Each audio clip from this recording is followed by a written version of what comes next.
Sebuah rekaman ramai dibicarakan warganet di media sosial Telegram pada Selasa 30 April 2024. Dalam video tersebut menampilkan momentum saling serang antara Rusia dan Ukraina di wilayah Kasovyar. Tampak ada banyak tank Ukraina yang beroperasi di sana secara tak terduga mendapatkan serangan dari militer Rusia.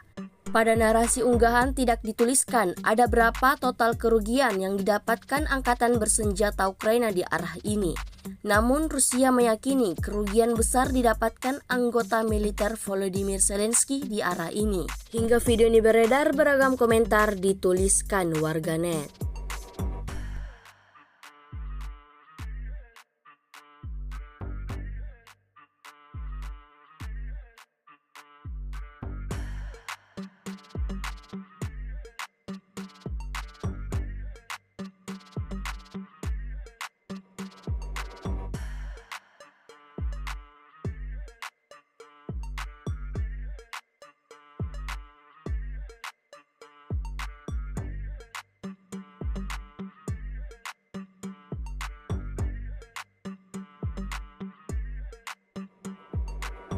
Download Tribun X sekarang, menghadirkan lokal menjadi Indonesia.